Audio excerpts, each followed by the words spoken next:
Here we are. It is 12:03 p.m. I haven't eaten lunch, I haven't had any macros, and I've been busy all morning. We just recorded this video, so I figured why not post a full recap of the trading week. Wasn't gonna back. Looks like I'm getting a call on Discord. Okay. You know what? Let's join. Yo, I just bought you your Here. tickets for the Femboy convention. Oh, you. I maxed out all my credit cards, but Start off on Monday. This week was pretty solid trading week. However, the performance, the execution throughout the week could have been a little bit better, mainly on Wednesday and Thursday. But still, let's go and recap the entire trading week. You guys already know all my trades are really self-explanatory. I post everything already, and I execute on the same thing every single time. But just for the sake of it, and so we could just continue to upload. Really, I'm we're recapping this entire week. So starting off on Monday, I was actually adamant on looking for shorts. You guys already know that. Once we ended up taking out hourly highs, formed SMT with ES, same old, same old. I wish I could say something's new, but it wasn't. This trade, it's actually a Model A plus setup. I mean, it's textbook for me. However, still going into the trading day, I was focused. I realized I was focused on the start of the week on really trading my evaluations to the best of my ability, mainly because I wanted to get past that evaluation part straight to the funded. Before this, I was really focused on catching those, I guess, not high RR trades, but whatever trade in order to pass the account.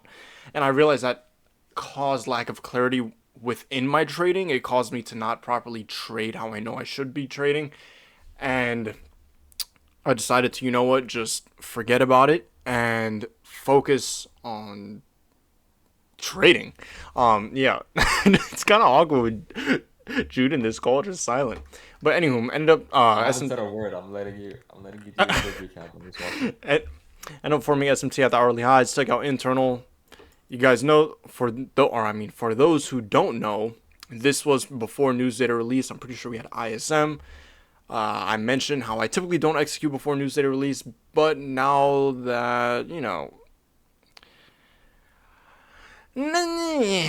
I can, I just often choose not to. However, if price action is probable, we take a higher time frame, internal, whatever the case is, have high probability confluence, then I'm more than fine. But it has to be a specific time before. I won't typically execute, 5 minutes before news data release because I don't feel like getting raped to news. But anyway, yep, this was a simple trade. Took it to internal. Price trade a little lower before continuing back to the upside on the trading day. That was a clean A plus setup. My confidence throughout that trade was there. However, having it been the start of the week, fresh accounts, and focus and having had focused on not focusing on a P&L caused me to focus more on the P&L. But yeah, so that was the first trade. Still A plus setup, A plus day. If I had to grade it, pertaining to both confidence and the trade execution, I'd give it an 8 out of 10. What could have been better throughout that trading day would have been my execution. I did execute perfectly on it. I executed about right here. The only thing that could have really gotten better is if I executed right upon this candle close. I probably waited for another like 5 seconds. But apart from that, great trade. Now, for you guys that don't know, which I don't know how you wouldn't know right now, I focus on catching reversals. So whether that be, take out sell side, look to continue back to upside, take out buy side, look to continue back to downside. This current model specifically, I utilize for catching reversals. So it's not really good during continuations. I have a different model for that. However, I haven't backtested that enough. And same thing every single time. It may get repetitive, but I'm trying to show you guys, you know, how I'm executing and how I continue to execute. Of course, confluence is different every single time, market context, all of that sort. But every single time, my model will be the same. And got that from focusing on gaining clarity and understanding within my trading. You guys know the story. I don't need to keep yapping. So, same old, price action formed SMT on hourly. right here. I do mention how I do use these hourly highs as SMT as well. But, of course, where is it? I lost it. Oh my gosh. But, of course, you do have to pair it with Confluence. This simply was just against price action. On Tuesday was actually a free win, I'm not going to lie. This entire week was pretty free, if I'm being completely honest. Reversals to the upside were super, super free. If I would have wanted to if I would have not shorted. But I ended up trying to short, catch a reversal to the downside. This was, let's see whether or not we had news data release real quick. I think we did, I'm not sure. I'm so glad when I type F, it doesn't pop up femboy. Anywho, so yeah, we had jolts. So prior to jolts, I wasn't looking to see any execution, but 5 minutes after jolts news data release, we ended up forming an SMT, an opposing SMT, bullish SMT down here. That's when I knew, hey, we're looking to continue back to the upside. However, I was already in shorts, and I couldn't do anything about it. Sure, I could have closed my trade. However, you guys know how I like to trade SLR I don't like to mess with my trade in any way, shape, or form. I'd rather hit my stop loss, journal the trade after, analyze what I did wrong, rather than going and emotionally manually close a trade due to whatever. But the most optimal trade on Tuesday was this. Took out internal SMT. You guys know the same micro change state delivery, looking to target higher. There you go. What else? This trading day was really if I'm being completely honest, mainly because I didn't end up liking this short. So knowing we had an opposing SMT, I manually closed this trade at break even and looked to short ES, which did actually showcase a better short entry. But I was too adamant on, trying to target sell side that I didn't realize we were just continuing to the upside. So incorrect bias, nothing wrong with that. If I had to grade this day, confidence, everything of the sort, 6 out of 10. What would have been obviously, I'm not talking about the most optimal trade, the OTE with ES to the upside, but instead NQ or ES to the downside, the short I took. If I would have just avoided taking this short on NQ, although yes, both were losses, I would have totally been fine just shorting ES, having that been, single trade of the day, getting stopped out. This to me is still textbook. It's a great short to the downside, just incorrect draw on the trading day. That would have been, like 8 out of 10, 9 out of 10. Now let's go to Wednesday. Because it only gets quicker from here. Wednesday, what ended up happening? Literally same thing every single time. Internal SMT. Don't really need to go in the hourly time frame, but I'll go in the hourly time frame. This is a trade I ended up missing. I had graduation this day, and psychologically, this was one of my worst days in a while. And by worst days, I don't mean like, oh, horrible, like I blew the account or over risked or over traded. Not at all.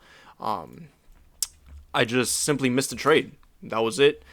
If I'm being completely honest, my stomach hurt, so I was blowing up the LA Fitness walls, and I couldn't execute long on my phone, so I kind of just sucked it up and missed the trade. But that's not a good enough reason. The actual reason was due to my lack of preparation.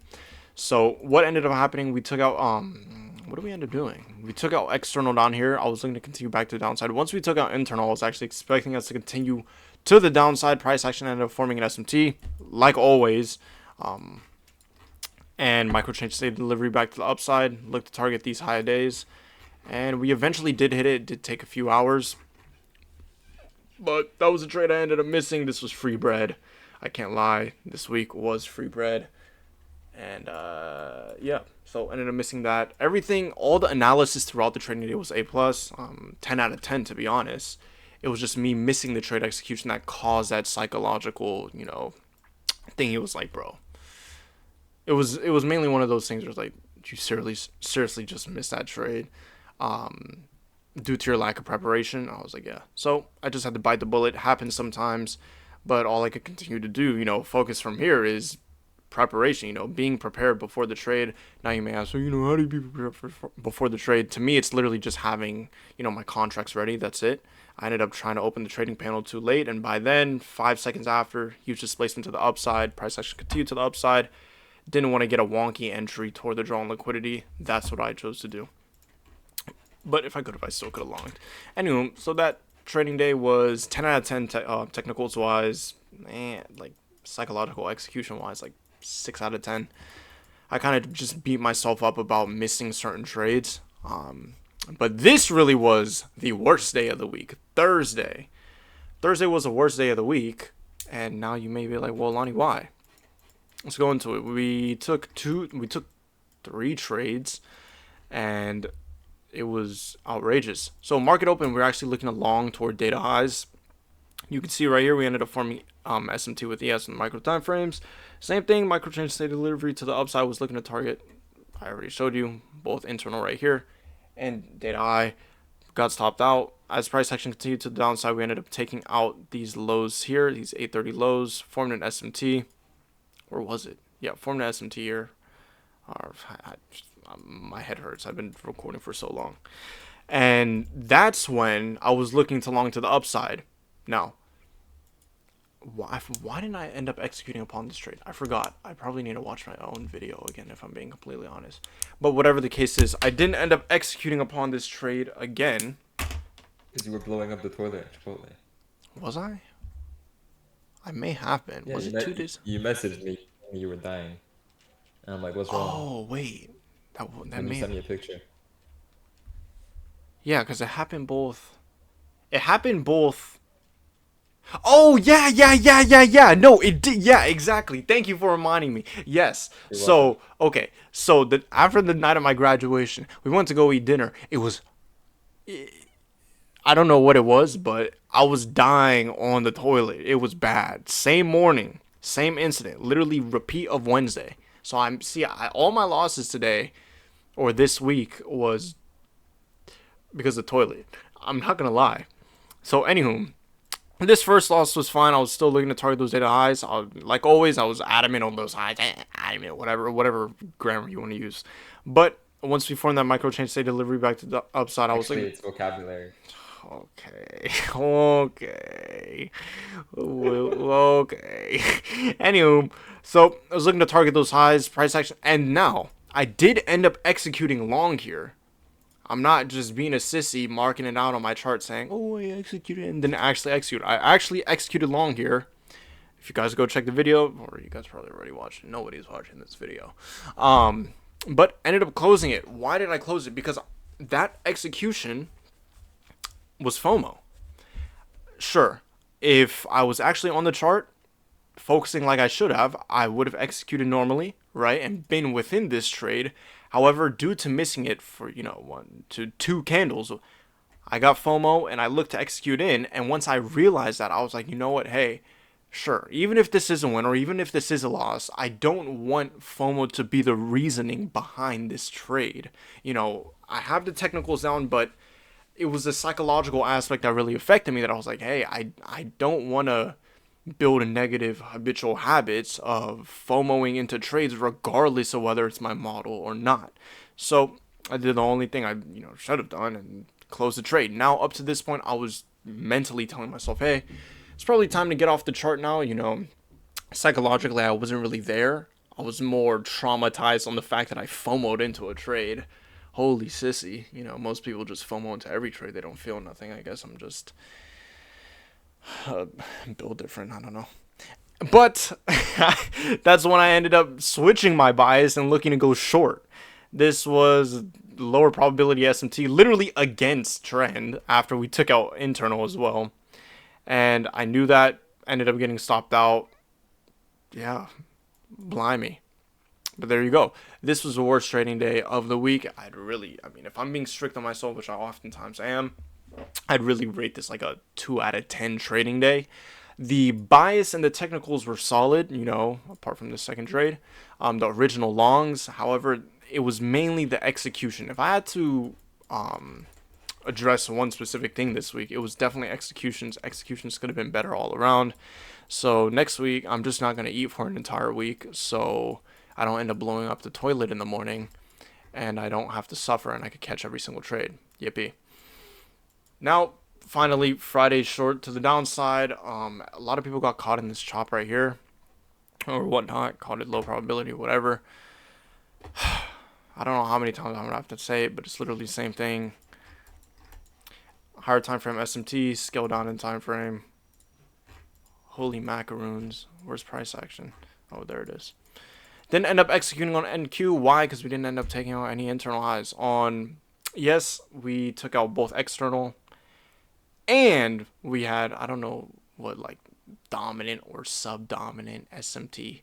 That sounds sus. Dominant. What? Say that again. Subdominant and dominant SMT? Why do you say it like that? I don't know, bro. I don't know what it's called. Dominant SMT, like what SMT is dominant and what I'm not saying it in like a weird way. You're a weird for thinking it's weird. A stronger pair. Oh, I never said it was weird. You were the said one it who was said no, weird. you highlighted No, that you it was just admit weird. it. No. So No, I you're just the weird highlighted one. how you I'm not saying the it like weird that. one. You're the one You're who the one that told me to accentuated repeat it. it. Might be weird. You said repeat You're it. the It one was who fine accentuated it before. might be weird. So you're the I told you to weirdo. repeat it because I You're wanted to better you're the understand one the with emphasis of the kink conversation on your fest here. dialect and what you said. I'm fine. Nah, you're the one who's making it weird. You have a SMT kink You're fest. the weird one. Me? What? I'm normal. Why do you bring that up? Are you projecting? No, that's you. You're projecting by what you're saying. You know what? Eh. I'm gonna take over your trade recap. No, I'm almost done. I'm anyway, taking- so taking ended over up your shorting high of day NQ micro or ES micro chain state of delivery. Look to target all these internals and didn't set SL at break even because I don't go break even price for trace and then dumped to the downside, absolutely flush, liquidated, pissed to the downside, and then ran for 6R. This was an amazing trade. However, I did have a little bit of doubt during the trade because high key I didn't want to get stopped out. I don't ever do. I don't think anyone does. And then technical wise, 10 out of 10, same setups as always, but psychologically 7 out of 10. Yeah. So there you go. That's this week's trading week trading recap.